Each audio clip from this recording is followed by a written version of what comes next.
আজকের গুরুত্বপূর্ণ আঞ্চলিক সংবাদে সবাইকে জানাই স্বাগত। আজ 6 ডিসেম্বর শুক্রবার। আজকের সন্ধ্যার বিশেষ বিশেষ খবর হলো, পরিবারে 5 সদস্য থাকলে মিলবে রেশন কার্ড, সরকারের নয়া নির্দেশ।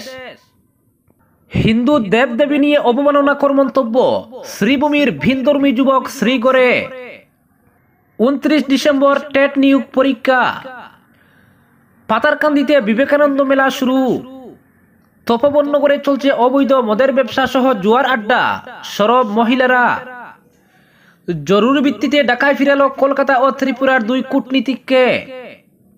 শিলচর সেটেলমেন্ট অফিসে হয়রানির শিকার বড়খলার যুবক। জেলা সভাপতির দৌড়ে ছিটকে বিশ্বরূপ, প্রায় নিশ্চিত সুদীপ। বয়স সীমা মেনেই সাংগঠনিক নির্বাচন, বিশেষ ক্ষেত্রে 1-2 বছর ছাড়, বললেন বিধায়ক কৌশিক। এবং সর্বশেষ খবরটি হলো, বিশুদ্ধ পানীয় জলের জন্য হাহাকার উত্তর হাইলাকান্দির বিভিন্ন এলাকায়। মুখ থুবড়ে পড়েছে গ্রামাঞ্চলের সব প্রকল্প। এবারে শুনুন বিস্তারিত খবর। রাজ্যে ফের টেট পরীক্ষা নেওয়া হবে। আগামী 29 ডিসেম্বর টেট নিয়োগ পরীক্ষা অনুষ্ঠিত হবে। এবার রাজ্যে প্রথমবারের মতো মাধ্যমিক স্তরের শিক্ষক নিয়োগের পরীক্ষা অনুষ্ঠিত হবে। মোট 9,717টি পদের জন্য টেট নিয়োগ পরীক্ষা অনুষ্ঠিত হবে। এর মধ্যে 8,230টি স্নাতক শিক্ষক এবং 1,487টি স্নাতকোত্তর শিক্ষকদের জন্য অনুষ্ঠিত হবে। বিষয় অনুসারে সম্পন্ন হবে এই নিযুক্তি প্রক্রিয়া। অ্যাডমিট কার্ড মিলবে 15 ডিসেম্বর। অপরদিকে হিন্দু দেবদেবীকে নিয়ে অবমাননাকর মন্তব্য করে সামাজিক মাধ্যমে প্রচার। শেষ পর্যন্ত শ্রীগুড়েটাই হলো ভিনধর্মী যুবকের ঘটনা। শ্রীভূমি জেলার বুধবার রাতেই নির্দিষ্ট এজাহারের ভিত্তিতে তদন্তে নেমে সদর পুলিশ চরগুলা নাইরগ্রামের বাড়ি থেকে গ্রেফতার করে অভিযুক্ত মুকিত তাপাদারের পুত্র মামন তাপাদারকে। জানা যায়, গত বেশ কিছুদিন ধরেই ধৃত যুবক সনাতন ধর্ম নিয়ে অশ্লীল মন্তব্য করতে থাকে। পাশাপাশি হিন্দু ধর্মীয় দেবদেবীকে নিয়ে অশ্লীল মন্তব্য করে ভিডিও মাধ্যমে তা আপলোড করতে থাকে তার ইনস্টাগ্রাম ওয়ালে। গতকাল বিষয়টি নজরে এলে সরব হয় বজরং দল। অভিযুক্ত যুবকের বিরুদ্ধে আইনি ব্যবস্থা নিতে তারা দ্বারস্থ হন সদর পুলিশের। থানায় এজাহার দায়ের করেন শ্রীভূমি জেলা সংযোজক বাপন চক্রবর্তী।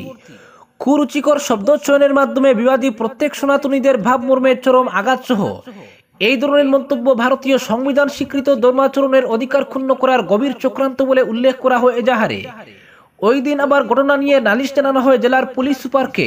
বিষয়টি তদন্ত করে অপরাধীকে গ্রেফতার করে দৃষ্টান্তমূলক শাস্তি প্রদানের দাবি জানানো হয়। এরপরই নড়ে চড়ে বসে পুলিশ মামলা রুজু করে নির্দিষ্ট বক্তব্যগুলি যাচাই করে তদন্ত শুরু করে 24 ঘন্টার ভিতরে গ্রেফতার করা হয়। এরপর মামলা রুজু করে বৃহস্পতিবার ধৃত মামন তাপাদারকে আদালতে তোলা হলে আদালতের নির্দেশে পাঠানো হয় জেল হাজতে। অপরদিকে পরিবারে 5 সদস্য থাকলে মিলবে রেশন কার্ড। রাজ্যে নতুন রেশন কার্ড বন্টনের আগে এমন নিয়ম চালু করলো রাজ্য সরকার। রাজ্য সরকারের সিদ্ধান্তের ভিত্তিতে সরবরাহ বিভাগের কমিশনার এ সংক্রান্ত জরুরি নির্দেশ জারি করেছেন। এর ফলে বহু পরিবার বঞ্চিত হবে সরকারের কল্যাণকামী প্রকল্প থেকে। আসাম সরকার রাজ্যে আরো 19.92 লক্ষ রেশন কার্ড বন্টনের পদক্ষেপ গ্রহণ করে আকস্মিকভাবে নতুন করে এক শর্ত আরোপ করেছে।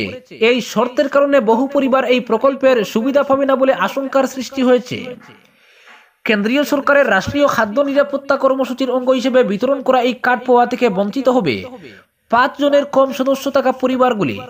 নতুন করে আরো কার্ড ইস্যু করার জন্য রাজ্য সরকার প্রস্তুতি শুরু করেছে। এর আগে রাজ্য সরকারের খাদ্য গণবন্টন গ্রাহক পরিক্রমা বিভাগের কমিশনার আনন্দ কুমার দাস সব জেলার জেলা কমিশনার, মহকুমা শাসক এবং স্বায়ত্তশাসিত পরিষদগুলির প্রধান সচিবদের প্রেরণ করা এক জরুরি নির্দেশ উল্লেখ করেছেন যে এবার কার্ড পেতে হলে পরিবারটির ন্যূনতম 5 জন সদস্য থাকতে হবে। তাহলে পরিবারটি কার্ড লাভের প্রাথমিক শর্ত পূরণ করতে পারবে। অন্যদিকে যারা কার্ড পাবেন তারা অন্যান্য সরকারি কল্যাণকামী প্রকল্পের সুবিধা পাবেন না। সাধারণ নিয়ম অনুযায়ী রেশন কার্ড থাকা পরিবারগুলি আয়ুষ্মান ভারত সহ সরকারের বিভিন্ন সুযোগ সুবিধার জন্য যোগ্যতা অর্জন করেন। কেন্দ্রীয় সরকারের এই সুবিধার সমান্তরালভাবে আসাম সরকারের অরুণোদয় প্রকল্পের সুবিধা পেতে হলে দরকার হয় রেশন কার্ডের। কিন্তু নতুন নিয়ম অনুযায়ী বহু মানুষ এই সুবিধাও পাবেন না। উল্লেখ্য, কেন্দ্রীয় সরকারের নিয়ম অনুযায়ী রেশন কার্ড পেতে হলে পরিবারটির বার্ষিক আয় সর্বাধিক 2 লক্ষ টাকার ভেতরে হতে হবে। এই 2 লক্ষ টাকার সীমাবদ্ধতায় সরকারি আরো কয়েকটি প্রকল্প রূপায়িত হচ্ছে।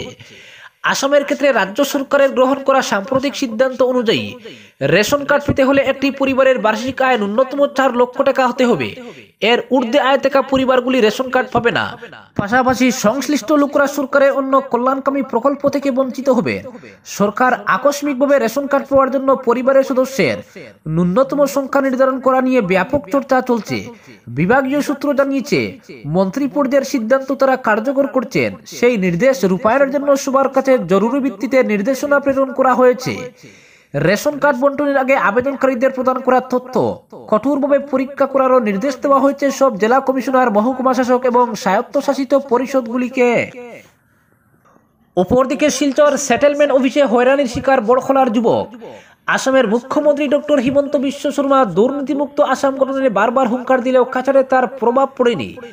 দিন দিন কাছাড়ের ভূবাসন কার্যালয়ে দুর্নীতির আখড়ায় পরিণত হচ্ছে। গ্রামের মানুষ শিলচর সেটেলমেন্ট অফিসে প্রায় সময় হয়রানির শিকার হতে হচ্ছে। জমি কেনাবেচা, নামজারি, ইন্তেকালি করাতে কাড়ি কাড়ি টাকার ঘুষ দিতে হয় সরকারি কর্মচারীদের। এ বিষয়ে মুখ্যমন্ত্রীর দুর্নীতি নিবারণ শাখা 2-3 জনকে ঘুষের দায়ে গ্রেফতার করলেও সেটেলমেন্ট অফিসে দুর্নীতি বন্ধ হয়নি। শিলচর সদর সার্কুলের পাটুয়ারি শরীফ উদ্দিন লস্করের বিরুদ্ধে একটি গুরুতর অভিযোগ আনলেন বড়খলার চেসরিজিপির উজান গ্রামের বাসিন্দা তাজিম উদ্দিন বড়বুইয়া। বৃহস্পতিবার তার বাড়িতে সাংবাদিক সম্মেলন ডেকে পাটুয়ারের বিরুদ্ধে অভিযোগ উত্থাপন করেন তিনি জানান, তার পিতা মৃত সিদ্দিক আলী বড়বুইয়ার নামে ইন্দ্রধনুষ গ্যাস গ্রিড লিমিটেডের পক্ষ থেকে একটি নোটিশ দেওয়া হয়েছিল তাকে। নোটিশের পরিপ্রেক্ষিতে তাজিম উদ্দিন বড়বুইয়া শিলচর সেটেলমেন্ট অফিসের পাটুয়ারি শরীফ উদ্দিন লস্করের দ্বারস্থ হলে শরীফ উদ্দিন তার কাছে 6,000 টাকা দাবি করেন। 6,000 টাকা দিলে তার নামে মিউটেশন এবং নামজারি করে দেবেন। তার কথা অনুযায়ী 2 কিস্তিতে তিনি 6,000 টাকা পাটুয়ারিকে দিয়েছেন। 1 সপ্তাহ পরে তার নামে মিউটেশন এবং নামজারি না করে প্রতিবেশী রুহুল আলম বড়বুইয়ার নামে মিউটেশন এবং নামজারি করে দেন শরীফ। তারপর পাটুয়ারির বিরুদ্ধে জেলা শাসকের কাছে লিখিত নালিশ জানিয়েও কোনো সুবিচার পাননি। তাজিম উদ্দিন বড়বুইয়া অত্যন্ত ক্ষোভের সঙ্গে বলেন, তার বাবার জমি কিসের উপর ভিত্তি করে পাটুয়ারি শরীফ উদ্দিন লস্কর প্রতিবেশী রুহুল আলম বড়বুইয়ার নামে নামজারি করলেন, এমনকি পাইপলাইনের টাকা পাওয়ার সুবিধা করে দিলেন। বিষয়টি নিয়ে রাজ্যের মুখ্যমন্ত্রী, জেলা কমিশনার ও ভূবাসন কার্যালয়ের পদস্থ আধিকারিকদের কাছে ন্যায় বিচারের দাবি এবং পাটুয়ারি শরীফ উদ্দিনের বিরুদ্ধে বিভাগীয় আইনি ব্যবস্থা গ্রহণ করার অনুরোধ জানান তিনি। অপরদিকে জেলা সভাপতির দৌড়ে ছিটকে বিশ্বরূপ, প্রায় নিশ্চিত সুদীপ। নির্দিষ্ট বয়স সীমা মানেই বিজেপির সাংগঠনিক নির্বাচন অনুষ্ঠিত হবে। বিশেষ ক্ষেত্রে 1-2 বছরের ছাড় মিলতে পারে, তবে এর বেশি নয়। বৃহস্পতিবার সংগঠন পর্বের কর্মশালায় যোগ দিয়ে দলীয় কর্মীদের এমনটাই জানিয়ে দিয়েছেন রাজ্য সহকারী নির্বাচন আধিকারিক তথা লক্ষ্মীপুরের বিধায়ক কৌশিক রায়। তিনি জানিয়েছেন, মন্ডল সভাপতির ক্ষেত্রে বয়স সীমা 45 বছর আর জেলা সভাপতির ক্ষেত্রে 60 বছর।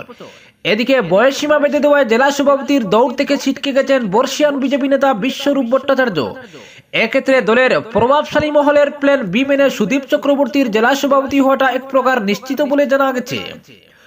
বর্তমানে বিজেপির সাংগঠনিক নির্বাচন চলছে। ইতিমধ্যে বুথ কমিটি গঠন হয়ে গেছে। এবার শুরু হবে মন্ডল সভাপতি বাছাইয়ের পালা।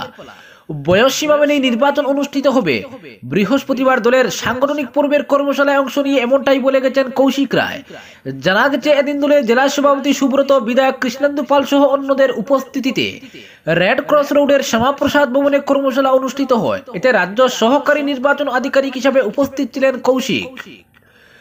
বক্তব্য রাখতে গিয়ে বয়সের বিষয় তুলে ধরেন তিনি। দলীয় সূত্রের খবর, এদিন বয়স নিয়ে পুঙ্খানুপুঙ্খ বক্তব্য রেখেছেন কৌশিক। তিনি বলেছেন, কেন্দ্রের নির্দেশে নির্দিষ্ট বয়স সীমার মধ্যেই সাংগঠনিক পর্ব অনুষ্ঠিত হবে। এতে মন্ডল সভাপতির বয়স 30 থেকে 45 বছর হতে হবে আর জেলা সভাপতির ক্ষেত্রে বয়স হতে হবে 45 থেকে 60 বছর।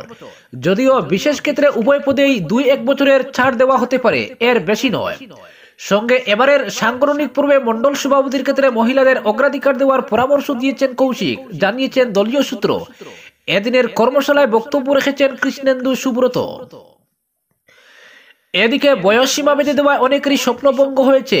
বয়সের কারণে জেলা সভাপতির দৌড় থেকে ছিটকে গেছেন 70 ঊর্ধ্ব বিশ্বরূপ ভট্টাচার্য। বয়স সীমা না থাকলে তার জেলা সভাপতি হওয়াটা প্রায় চূড়ান্ত ছিল। তাহলে এখন জেলা সভাপতি কে হচ্ছেন? জানা গেছে, প্ল্যান বি মেনে জেলা সভাপতির দৌড়ে প্রথমে চলে এসেছেন ডিএস এর সম্পাদক সুদীপ চক্রবর্তী।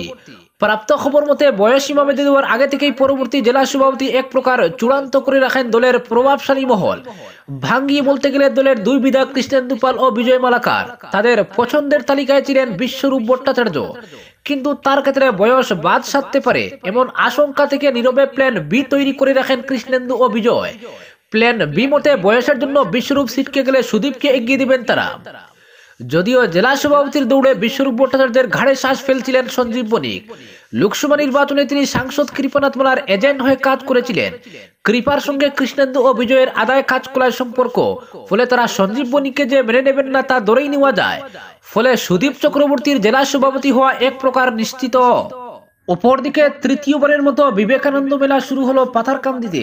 বৃহস্পতিবার সন্ধ্যায় পাথারকান্দি মুন্ডমেলা বিবেকানন্দ মেলার উদ্বোধন করেন রাজ্য বিজেপির সদস্য তথা পাথারকান্দি বিজেপির বরিষ্ঠ কার্যকর্তা সঞ্জীব নাথ ও দলের মহিলা নেতৃত্ব তথা প্রাক্তন জিপি সভানেত্রী রেণুকা সিনহা সহ স্থানীয় বিশিষ্টজনেরা। এরপর মেলার সদর গেটে থাকা বীর সন্ন্যাসী স্বামী বিবেকানন্দের প্রতিকৃতির সামনে প্রদীপ প্রজ্বলন করেন তারা। মেলার উদ্বোধন করে বিশিষ্টজনেরা বলেন, মানসিকভাবে সুস্থ থাকতে হলে মনোরঞ্জনের প্রয়োজন রয়েছে। বিনোদন ও মনোরঞ্জন মানুষকে হিংসা ও অপরাধ থেকে দূরে রাখতে সহায়ক হয়। তাই বিগত বছরের নিয়ে এবারও বিনোদন আর মানবন্ধনের বিপুল সম্ভার নিয়ে পাথারকান্দিতে বসেছে এই মেলার আসর। তবে এই মেলাকে ঘিরে কোনো অপ্রীতিকর ঘটনা সংঘটিত না হবার জন্য তিনি মেলা পরিচালনা কমিটির কাছে অনুরোধ জানান। এদিন মেলার আনুষ্ঠানিক সূচনা পূর্বে অন্যান্যদের মধ্যে উপস্থিত ছিলেন মেলা কমিটির সম্পাদক বিকি দাস, হরিনারায়ণ সিনহা প্রমুখ। উল্লেখ্য, ভ্রাতৃসংঘ ক্লাব পরিচালনা করবে এই মেলার। অপরদিকে শিলচরের তপবনগরে কয়েক মাস থেকে চলে আসা অবৈধ মদের দোকান সহ জুয়ার আড্ডার বিরুদ্ধে সরব হলেন স্থানীয় মহিলারা। বৃহস্পতিবার সন্ধ্যায় শিলচর তপবনগরের অবসরপ্রাপ্ত পুলিশ অফিসারের ভাড়াটে অবৈধ মদের দোকান সহ পাশে থাকা জুয়ার ব্যবসার কারণে পরিবেশ ধ্বংসের মুখে বলে স্থানীয় মহিলারা মন্তব্য করেন।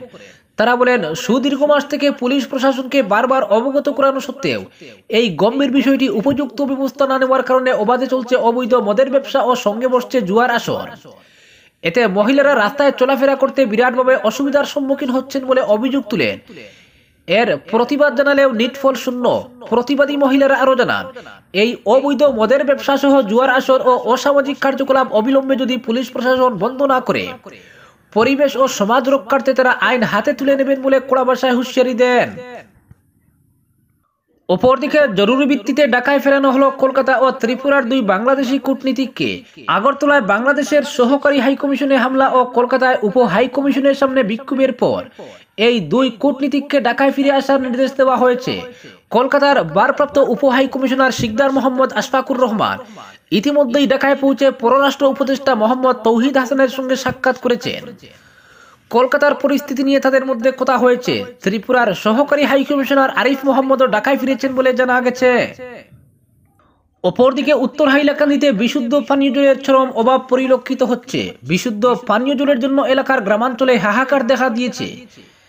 আলগাপুরে প্রত্যন্ত এলাকা চণ্ডীপুর, বাঁশবাড়ি, বাউয়ারতল, তেতুরতল, সদরবন ইত্যাদি এলাকায় জল সরবরাহের জন্য জনস্বাস্থ্য কারিগরি বিভাগের প্রকল্প থাকলেও বিগত 3 বছর ধরে এসব প্রকল্প রীতিমতো স্তব্ধ হয়ে পড়েছে।